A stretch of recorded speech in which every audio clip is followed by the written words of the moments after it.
Good evening, and welcome to Decision 2016, the first debate of the Endicott Scholars presidential election. Our three candidates are here tonight representing three national political parties. For the Purple Party, Anna Giles. For the National Women's Party, Taylor Haynes.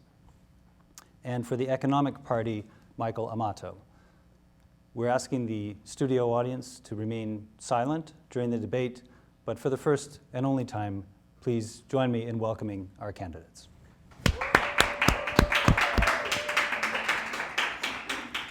The candidates have all agreed to the format of tonight's debate. They have not, however, seen the questions. The format is that I will at first ask each candidate to introduce themselves and their party to a national audience. Following that, a series of questions. Each candidate will have 1 minute to respond, followed by a 30-second rebuttal from their competitors.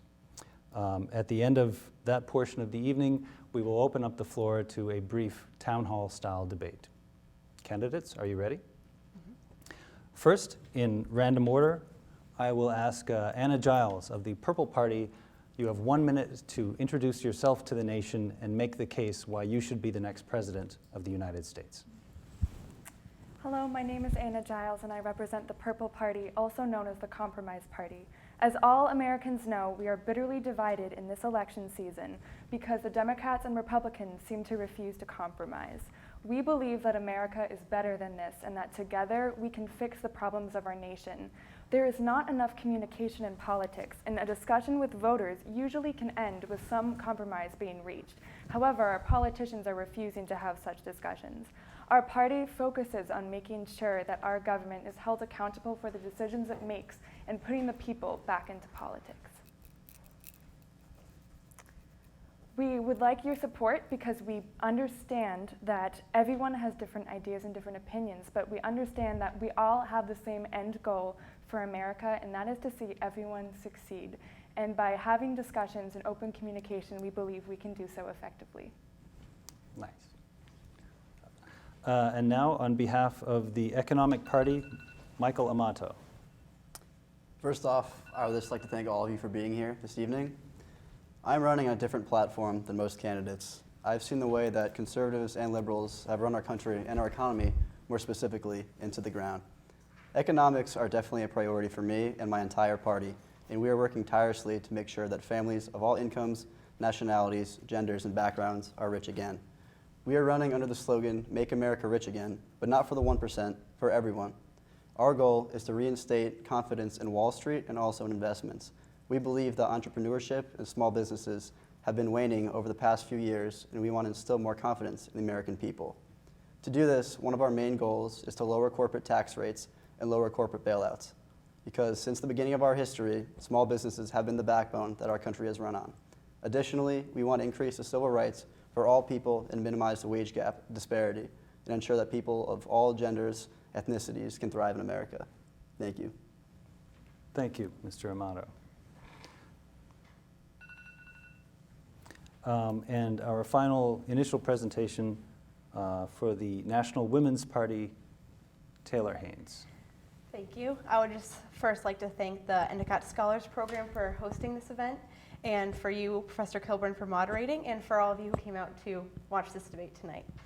The National Women's Party started in 1916 under the premise that women needed equalization in the country. And since their start, they worked against women's suffrage and ratified the 19th Amendment. Since then, this party has gone down in popularity, but we are bringing it back to bring back the initial goal of equality.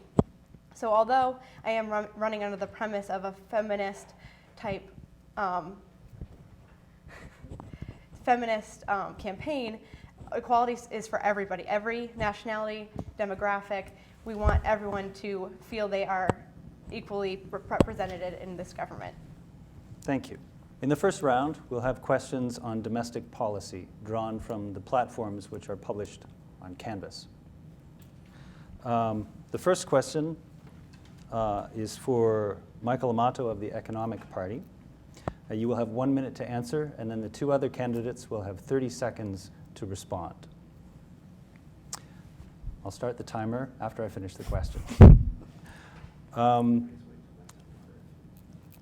In your platform, you talk about lowering taxes, repealing Dodd-Frank, and other measures. What are your concerns about triggering a new recession? My concerns, obviously, with triggering a new recession is that our national debt is becoming higher, and I do not believe in debt spending.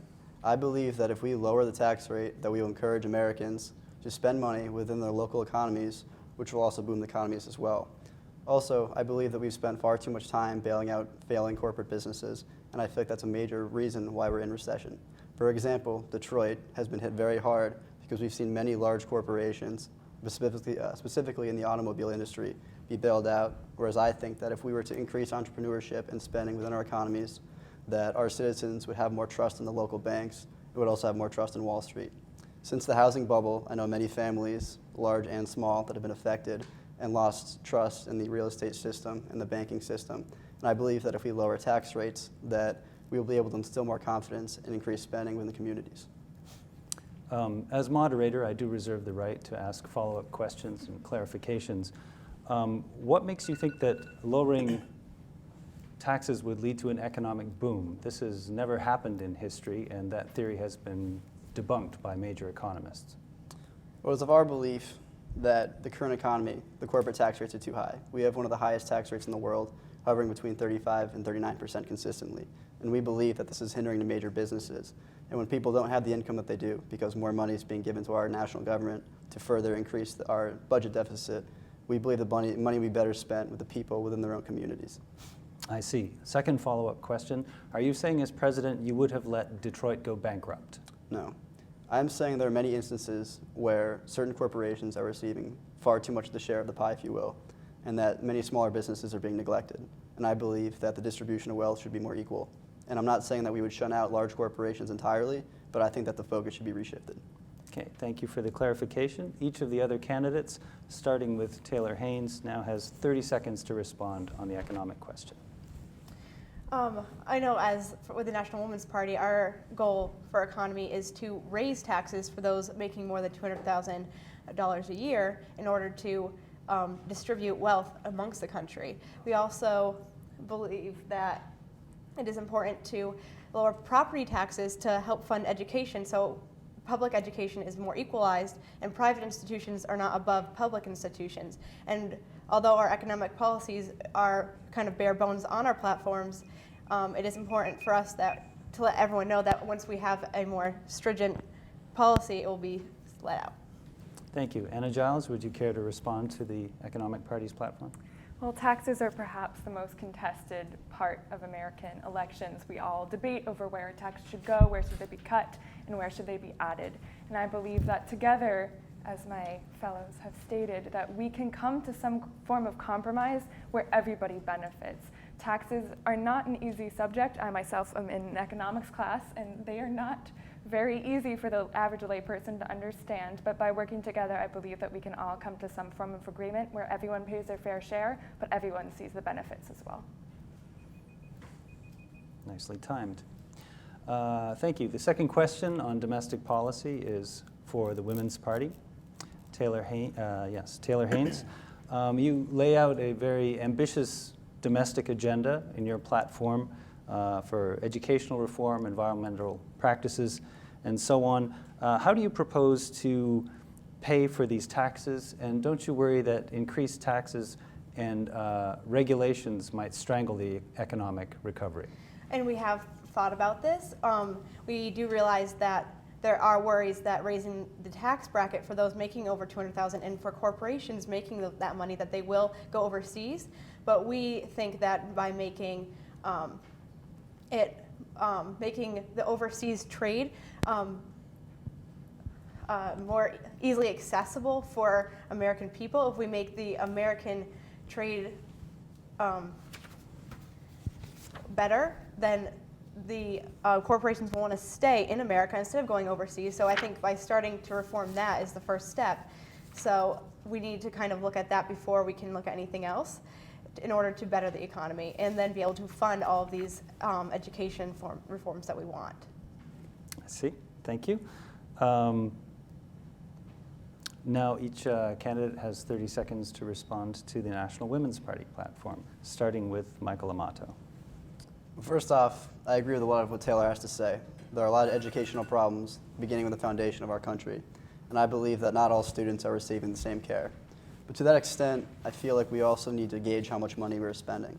I know that in Taylor's platform, she talks about spending social money and educational money and giving money back to Native Americans who have had their homes taken. And I wonder where the money is honestly going to be coming from, and I think that we need to gauge how much that we're willing to spend. Thank you. You look like you had a quick response to that. I just would like to state that we believe that it should be looked into to give back to African Americans and Native Americans who have been oppressed in the past. And although we don't necessarily have the exact budget for that yet, we do think it's important to look into and research. Thank you. Anna Giles, response? Speaking of education, one of our party platforms is that all high school seniors have a mandatory class for government. And we believe that is so that you, the viewers, watching debates such as this, will actually be able to understand what is going on. And if the whole country can come together and understand the terms we are using that the average layperson may not otherwise know, that we can together form compromise. Thank you. Just have to let the clock, we can edit this part out. Sorry. Okay, finally, the final question on domestic policy, very similar for the Purple Party. Yes. You also lay out a very ambitious reform agenda. How do you propose to pay for it? And specifically, how do you propose to balance questions of federalism with your states' rights agenda? Well, we propose to pay for all of our plans by taking a look at the budget and seeing where we can cut some things and where that are failing and where we can improve upon reforms that actually make a difference to the American people. There is definitely wasteful spending in Congress, and this needs to be looked at to determine exactly where it is. But we all know it's there. We spend billions of dollars, and sometimes the American people feel like they're not getting the benefit. In terms of federal and states' rights, it is a tricky subject, and it has been the embattlement of American politics since the start of America, but we believe that if more people pay attention to local politics, then states' rights will have a massive say, because we always forget that the down-ticket ballots matter. And if people vote for those down-ticket ballots, what they want to see in their personal lives will be achieved. So in inspiring people to look down the ballot, they will also see states' rights as well as federal rights. Thank you. Other candidates? 30 seconds to respond, starting with Michael Amato. Well, I have to agree. I think that Anna brings up some excellent points. And one of the foundations that our party is running upon is new federalism. During the Reagan administration, we saw new federalism, which for those of you out there is the devolution of power from large government to smaller state governments. And during that time, we saw an economic boom. And like Anna was saying, if we educate our civilians as to the importance of small government, maybe they'll have more confidence in Congress and our federal government as well. Thank you. Okay, section 2 of tonight's debate is on foreign policy. The first question goes to the Women's Party candidate, Taylor Haynes. And the primary foreign policy agenda of your platform appears to be ending genital mutilation in Africa. Mm-hmm. How do you propose to balance this banning of this practice with respect for cultures of countries that we may need as allies in the war on terror? Our initial response to this is that we want to create the equality overseas. And if you look in the African countries, specifically Sudan, Ethiopia, Egypt, they have very high percentages of FGM. And although that we do realize this could cause tension between other foreign nations, we also believe that in the long run, it would benefit us with those international relations. Women deserve to have their rights, and although this is a cultural act, we think that there are other ways to have the rites of passage into womanhood. So by introducing soft power, it would really help educate the people of these countries to see that there are other ways. Thank you. Quick follow-up question, slightly more specific. If it came to a choice between banning the practice of FGM and Saudi Arabia's support in the war on terror, which would you choose? Thank you for that question. So although FGM is a major concern for us, if we have the option between ending the war on terror and FGM, we'd have to look at the compromise that would have to be made. Although we would never stop our fight against FGM, we would have to make priorities for the country and what would better our international relations.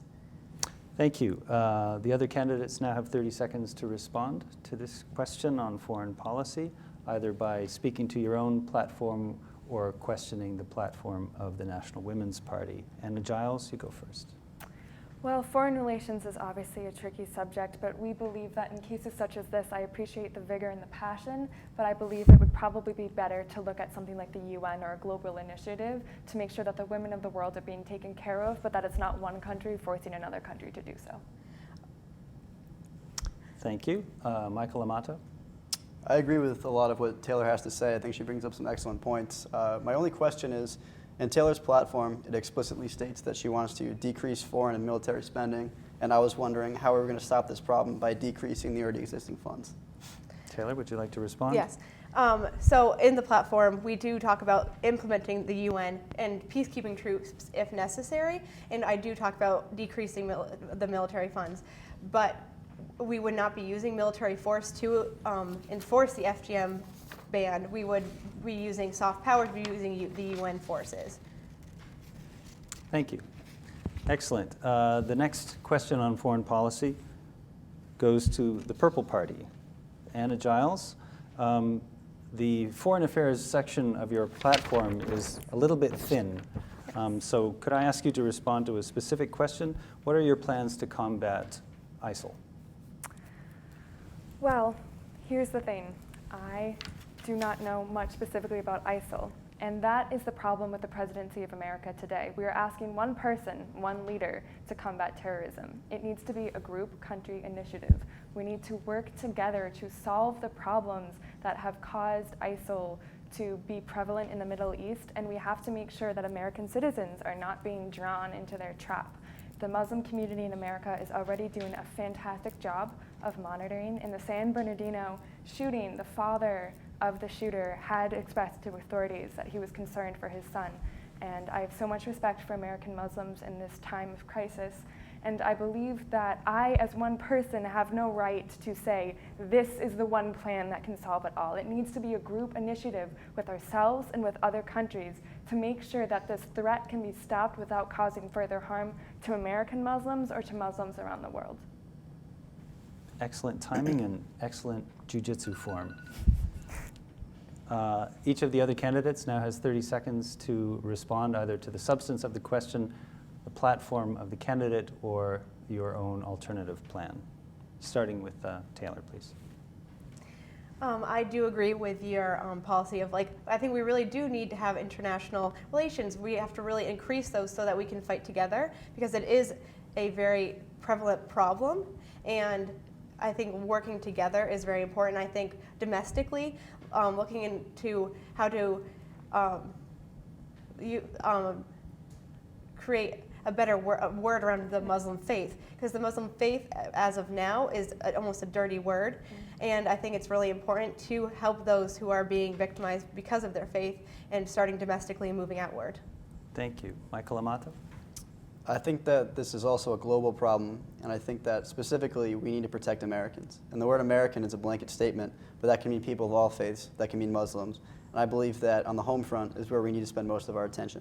Obviously, ISIL has a growing presence outside of the United States, but we've also seen terror attacks increase in recent years. Boston Marathon bombing, obviously. And I think that we're getting hit home, and that is an area that we need to work on. People of all faiths, just the American people. Great. Thank you. The final question on foreign policy is for the Economic Party, Michael Amato. You, in your platform, you lay out an agenda to cut taxes across the board and yet expand the military You speak of reallocating military resources. Two-part question. Part one, how do you balance the budget, cutting taxes while expanding the military? And secondly, in what ways would you reallocate the military? Are you talking about an Obama-style pivot to Asia or another part of the world, or strictly in terms of qualitative assets? You have 1 minute. Yes, and admittedly, that part of the platform was vague. When I say that I want to decrease military spending, I meant foreign military spending. I think that it's an utmost priority to increase our domestic military spending, because recently, as presidential candidate, I think that it's an essential ability to adapt to what's happening in the world. And recently, we've been getting hit hard at home, and I think that we've done a lot of time overseas and put a lot of money out there, and I think that we're getting hit home. And I think by reallocating money to the domestic front, that the American people are going to have more confidence. And also, I do want to cut taxes across the board, but military will always remain an utmost priority of ours, because keeping the American people safe is definitely our #1 priority. Well, a follow-up question. It sounds reasonable on all fronts, but this was basically the George W. Bush program of massive tax cuts and massive military investment, which led to a doubling of the national debt. Doesn't this concern you? It does concern me. While obviously I'm running as the Economist Party, I believe that our safety is our #1 priority, and if we have to take a slight hit in the short term economically, that's a risk we'll be willing to take. Thank you. Follow-up questions from Anna Giles first. Well, I agree with my opponent here that we really do have to take a look at where we're spending the money and how best to use the resources. The Purple Party is in favor of having to sit down with the generals and economists of America and look at where we're spending, how we're spending, and figure out where we can increase efficiency and productivity of our military so that we not only have the strongest military, but we have the most efficient. Because the truth is, we spend more than the next few countries combined in their military. And this money could be going to the American people. And while safety is of the utmost importance, we can do it better. Thank you. Taylor? I also agree that we need to look at how we're allocating the money, but I have a kind of a question on how are you going to address the people when you're saying that this could cause another recession? How are you going to get the people on board if there could be another recession coming? Well, I mean, I think obviously we've seen with recent terror attacks, dating back to the 90s with Columbine, Sandy Hook, that the American people respond to adversity, and the American people will come together and be stronger of all this. And I think they'll understand that it's worth allocating more of our money, and in this instance would be worth increasing taxes if it means keeping our children and American people safe. Thank you very much. We'll now move on to the third section of the evening. And this has to do with systemic reform in American government and the electoral system itself. Mm-hmm. There's a high degree of cynicism. In recent polls, almost half the country agrees with the other candidate, Donald Trump, that the system is rigged or somehow not serving their interests. Each of you have laid out various agendas for reforming the system in your platforms, and the questions refer to that. First question is for the Purple Party, Anna Giles. Mm-hmm. You propose in your platform limits on campaign finance, mm-hmm. reforming the campaign finance system to limit both the scope and scale of especially our presidential elections. My question is, how do you square this with recent Supreme Court decisions regarding political speech as protected under the First Amendment? Well, thank you for that question. And this actually ties in with our previous response, where we are going to be cutting the time of elections. If you are undecided at this point in the election, there is a problem, because this election has been going on since what seems like forever. And we believe that by cutting the time of the elections, it will therefore decrease the amount of spending and force people putting money into politics to really take a look at what the most effective way to spend their money is, and make candidates force themselves to figure out, okay, this is how much time I have, this is how much money I have, and go from there. We don't believe in any kind of restrictions because we do agree with the Supreme Court's decision. We do agree with the Constitution. So by cutting the campaign time, it will also drastically reduce the amount of money in elections as well, and more money to go back to the American people. Candidates have 30 seconds to respond to this issue, starting with Michael Amato. Well, I think there's a lot of hypocrisy in these statements, because I believe that, as Anna said earlier, that the education of the American people is essential when electing a political figure. And I think that we've seen recently with inefficiencies in Congress that our American people might need to spend more time actually deciding which candidate they're going to vote for. And you said you want to increase the amount of classes for government in high school. And I think that if we take away this valuable time in the election cycle, that people's decisions might not be as educated as they might like. Can I respond Would to you that? care to respond, Yes. please? Well, it's going to be a matter of finding the fine line between too little time and too much time, and it may take a couple times of trial and error, but I do believe that we are all sick of the elections at this point, and that is just causing more anger and more frustration in the American people. So I'm not saying cut it down to a week, but really think about the time that most voters can make a well-informed decision and go from there, because about a year of elections is quite intense. I think everybody can agree on that. It's actually been almost 3 this time. Taylor Haynes, response to the initial question, please. I do agree with that there are a lot of issues with campaigns, and that in our platforms we talk about cutting campaign spending, and I do agree with that limiting the amount of time campaigns are run would be very beneficial, and finding that fine line is very important.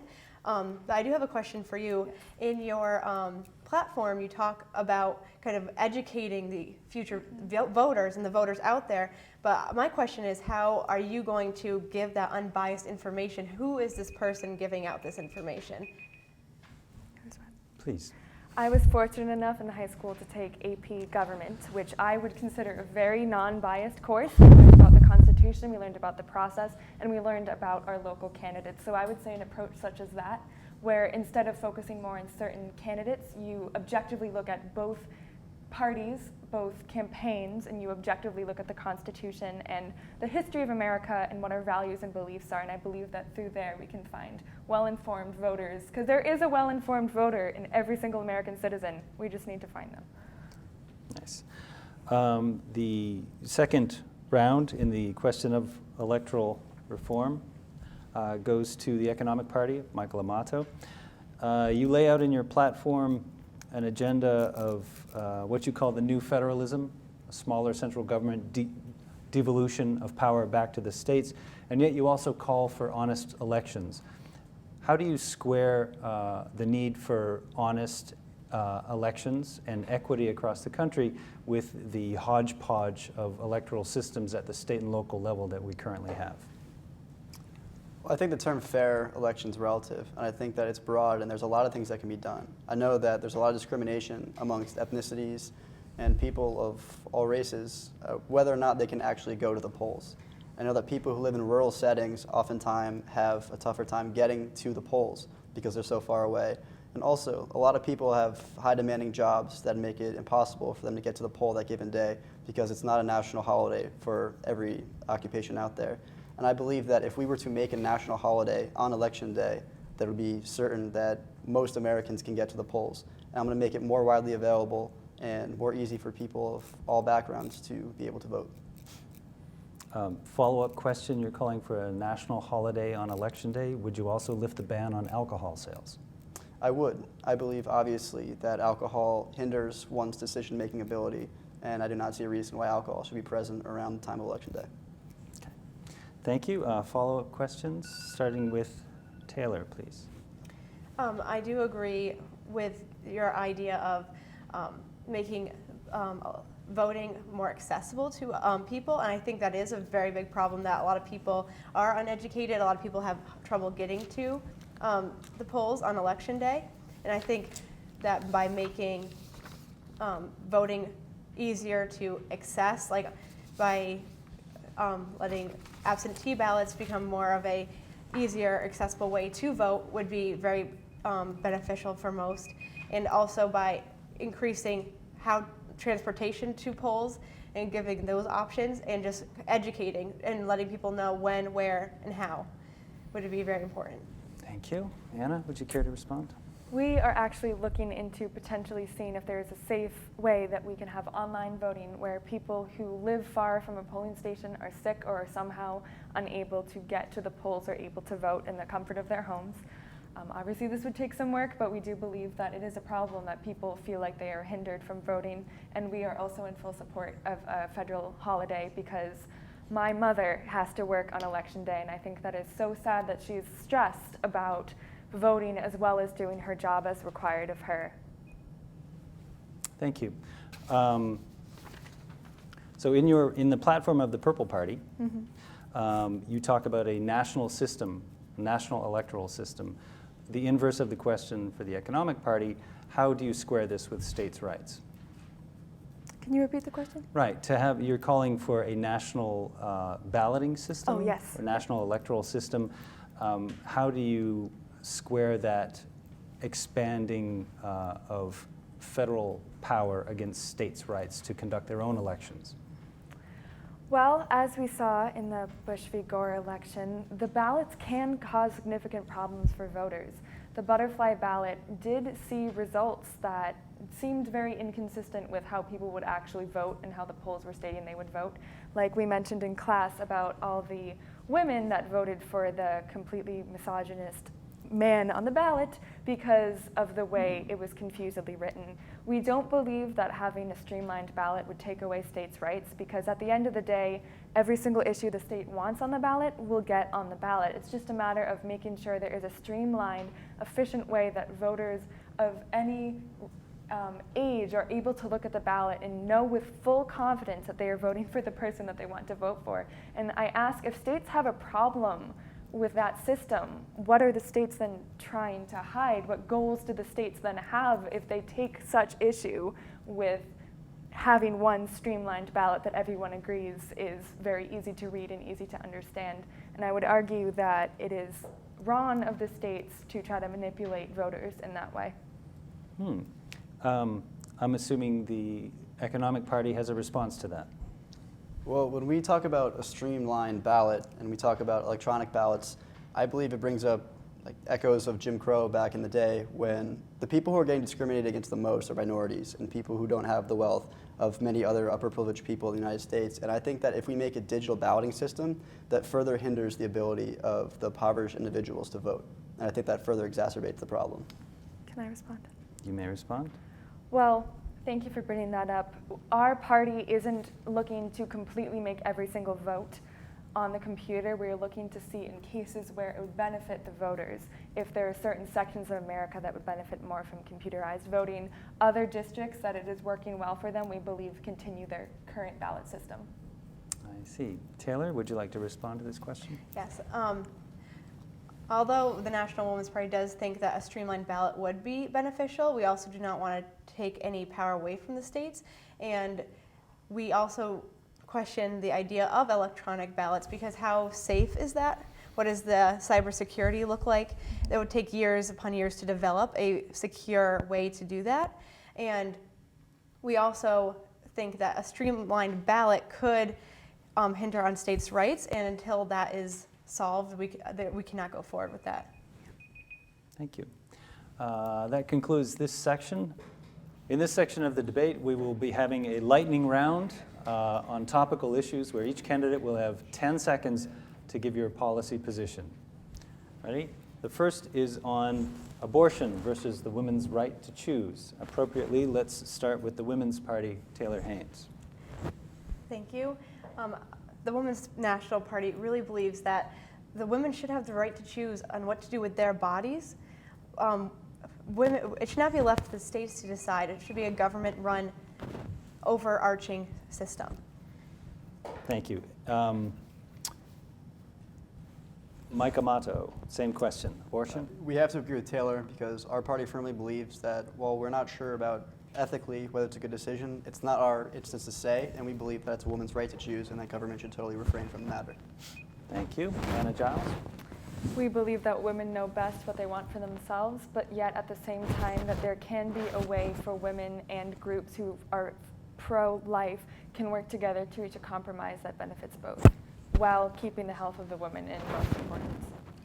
Well, forgive me, but a quick follow-up question. Yes. I know you're the compromise party, but this Yes. seems like a fundamental issue that neither side is willing to compromise on, the right to life or the right to choose. Well, actually, I have a very detailed response to that. On your website? Yes. Okay. Can I respond now, or should we keep going? We'll keep going. There'll be other debates to follow up. Next question. The premiums for Obamacare are going up in some cases 20, 50, in Arizona 116%. What is your position on the Affordable Care Act? Start with Michael. Obviously, we believe that healthcare should be accessible for all, but today even there was news that Obamacare will be spiking over the next 2 years when Obama's not in office, and we believe that these rates will make it less accessible for all Americans. And what do you propose? I believe that in some instances we do need to increase taxes for healthcare, but also across the board we need to keep them low. Keep Obamacare, raise taxes. Okay, Anna Giles? We believe that unless the upcoming president has a very detailed plan so that people who were cut out of Obamacare can be reinstated quickly into new health care, we do not believe it should be cut. We believe that currently it should be looked at and should be fixed as it is until a better plan is put in place. Thank you. Next question is on gun rights, Second Amendment rights versus gun Can I regulation. respond to the Affordable Care Act before Yes, we move quickly. on? Did I not ask you? No. Sorry. It's okay. The Women's Party believes that the Affordable Care Act should be reformed and adjusted because there are a lot of issues. A lot of people are not accessible. It's very confusing for most, and to kind of increase people's knowledge about it would be very beneficial because it is a very good system. And what is your position on it? We're for the Affordable Care Act With reform. with adjustment. Thank you. And with apologies, you may have the first response to the next question on Second Amendment versus gun regulation. We do believe that the Second Amendment should be upheld, but with strict regulations. Not everyone should be allowed to own a gun. Those on the terror watch list should not be allowed to purchase guns. There needs to be more mandates around it, but we should not take it away completely. Thank you. Anna Giles? We believe in the Second Amendment, and we believe that we need to bring back a culture of respect for guns in America. And we believe that working together, we can find that culture of respect and create a solution where Americans are safe and constitutionally protected. Michael Amato? I firmly agree with both candidates. I think that if we add restrictions on gun control, that criminals will find ways to circumvent the system, while the American people that do want to protect themselves will not be able to adequately obtain weapons. Thank you. What is your position on immigration, legal and illegal or undocumented? Michael Amato first. I believe that immigration is essential to our country. We're essentially the melting pot of all ethnicities, and Ellis Island's just symbolic of what our country is built off of. And I believe that illegal immigrants should have a temporary time where they go back to their country, obtain the right documentation, and reinstate. Okay, so path to citizenship. Anna Giles? We believe in path to citizenship without having to deport them back to their countries, because the reality is if immigrants are deported, then our economy will go downward steadily, because immigrants are very vital for our economy and are a huge part of the American people, and they need to be respected. Thank you. Next question. Just kidding. Taylor, your response on immigration. I agree firmly with Anna. We do need to fix the path to citizenship and make it more easily accessible. We do not want to deport those who are here. We want to make sure that those who are violent criminals are getting kicked out of the country. We do not want those people here, but for the most part, we have extremely beneficial immigrants who are in the country. We want to keep them here. Thank you. 2 more questions in the lightning round. What is your position on TPP? Michael? If we're going to be completely honest, I have no idea what TPP stands for. The Trans-Pacific Partnership Global Trade Deal. Well, I think that across the board, throughout our history, and recently with the housing bubble, our trades have been bad. And I think that in our educational systems, we need to teach citizens and college students how to properly negotiate deals, and that'll better benefit us in the future. Okay, so civics and business entrepreneurship in the schools from now on. Taylor, TPP? We firmly believe in TPP. We think that it's going to be very beneficial for the American economy. It will create jobs. It will create international relationships. And I think it's important that we keep that relationship going. Thank you. Anna Giles? We believe that it's up to the country's best and brightest economics and trade people who are knowledgeable in the aspect of trade take a look at TPP and make sure that everything is up to par. We believe that people who are experts in their field should be the one to lead us forward in such respects. Thank you. Final topic in the lightning round, it's the Aleppo moment. What is your policy in the ongoing military, diplomatic, and humanitarian crisis in Syria? Anna Giles. Syria is in need of help, and I believe it is our responsibility to take on as many immigrants that are safely vetted as we can, because in the Holocaust, America turned away the Jewish people, and I think in retrospect, we can all agree that we should have let them in our country. Michael? I think all Americans can agree that we have no place in this world for chemical warfare, and we cannot let stand what's happening in Syria, and we will devote lots of resources to ensure that the people of Syria are safe. Follow-up question, does that mean boots on the ground, American boots on the ground in Syria? I think there are ways. Oh, sorry. I think there are ways to get around it, and while obviously getting soldiers on the ground would not be ideal, as we have seen in Afghanistan and Iraq, that it's never a quick process, there are military ways to find out what's going on there and solve the system. Thank you. Taylor, Aleppo. It is very important for Americans to help the Syrian refugees. They're in extreme need of help, and I think as a global community, it's our responsibility. Thank you very much. That concludes the lightning round. Each candidate will now have 1 minute for concluding statements, and if I may, there's been a lot of agreement Yes. in this debate, and so I'd like you to focus your remarks on how you are different from the other candidates and why America should vote for you as the next president. We'll begin with Anna Giles. I believe everything you need to know about our platform is expressed well in our logo.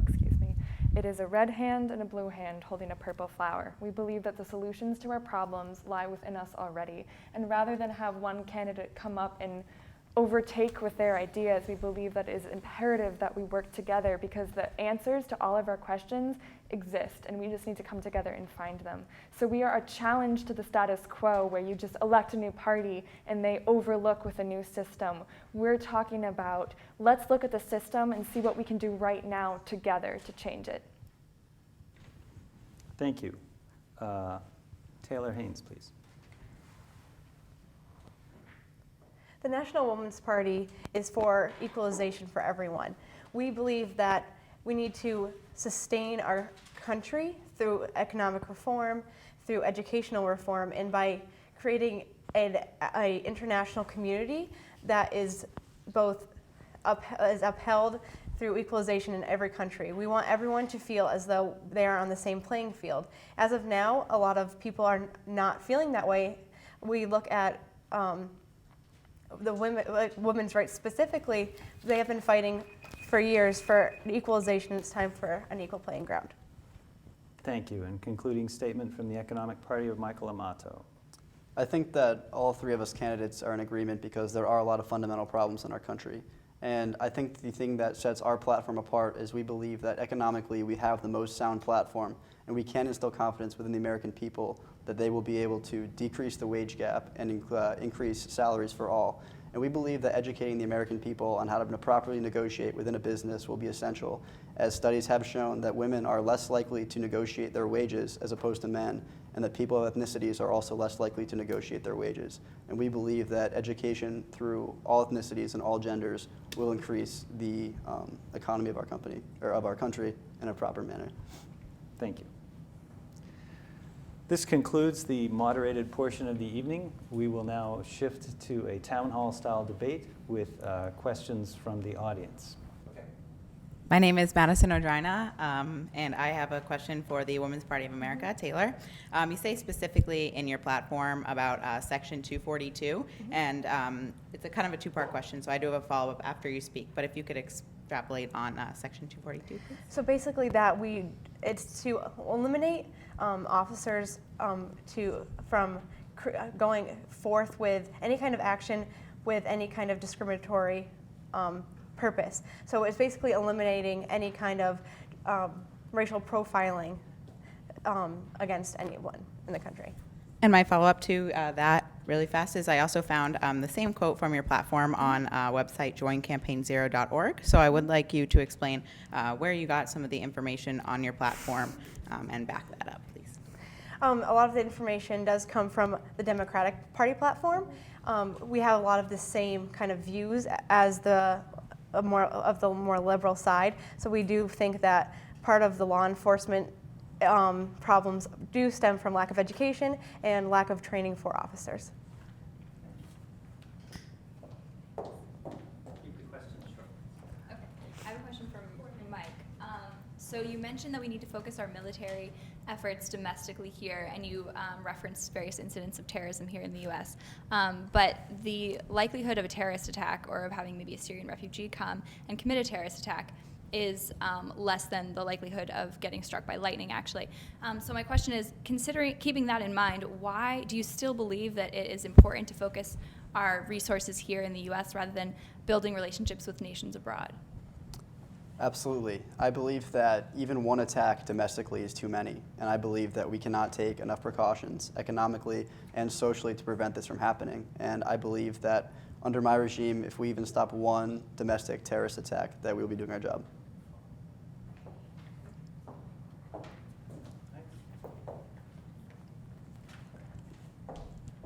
Okay, I have a question for Mike Amato. Earlier in the debate, you mentioned that your party wants to make everyone rich again. How do you propose that's possible? How is everyone in America going to be rich?